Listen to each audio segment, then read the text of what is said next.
गीता में भगवान श्री कृष्ण ने कई अद्भुत ज्ञान दिया है, जिसमें उन्होंने कई पहलुओं पर बात की है।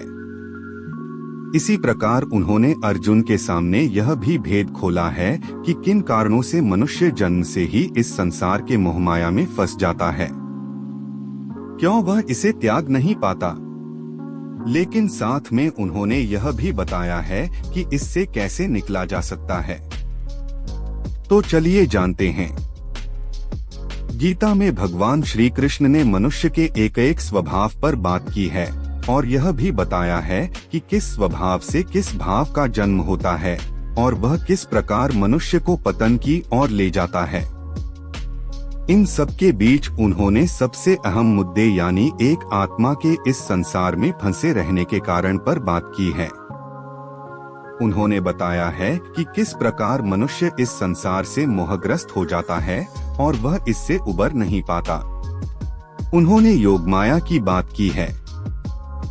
इसका कारण भी मनुष्य का उसकी भावनाओं से जुड़ाव ही है। उन्होंने यह भी बताया है कि किस प्रकार इस मोह से निकलकर अपनी मुक्ति का मार्ग तलाशा जा सकता है। लोग क्यों हो जाते हैं मोहग्रस्त? गीता में श्री कृष्ण कहते हैं कि इच्छाद्वेष समुत्थेन द्वंद्व मोहेन भारत सर्वभूतानि सम्मोह सर्गे यान्ति परंतप। अर्थात इच्छा तथा घृणा के द्वंद्व से मोह से उत्पन्न होते हैं। इस भौतिक जगत में समस्त जीव जन्म से इन्हीं से मोहग्रस्त होते हैं। श्री कृष्ण कहना चाहते हैं कि इंसान प्यार और नफरत इन दो भावनाओं के बीच फंसा रहता है। वह किसी से या तो प्यार करता है या नफरत करता है और ये दोनों भावनाएं उसे सामने वाले से जोड़े रखती हैं।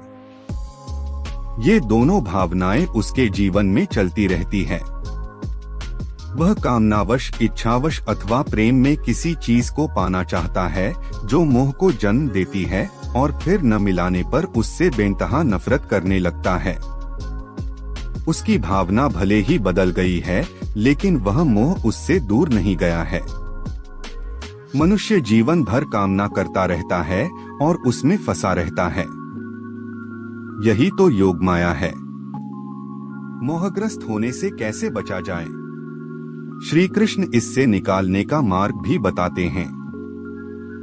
वो कहते हैं कि येषा त्वन्तक्तं पापं जनाना पुण्य कर्मणा ते द्वंद्व मोहनिर्मुक्ता भजन्ते मां दृढ़व्रता है।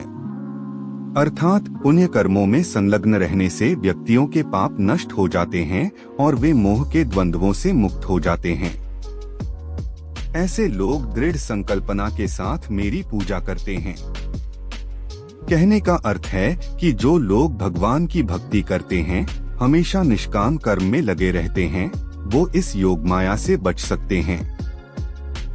भक्ति करने वाले सुख दुख हर परिस्थिति में भगवान की सेवा में लगे रहते हैं। भाव या परिस्थिति के अनुसार उनकी भक्ति बदलती नहीं और ना ही क्षणिक होती है। यह भक्ति उनकी बुद्धि पर पड़े माया के पर्दे को हटाकर उन्हें जागृत करती है। उन्हें इस बात का एहसास कराती है कि वो इस भौतिक जगत में क्यों आए हैं। दोस्तों, इस वीडियो में बस इतना ही। अगर यह वीडियो पसंद आए तो लाइक करें, शेयर करें, सब्सक्राइब करें और कमेंट करें। धन्यवाद।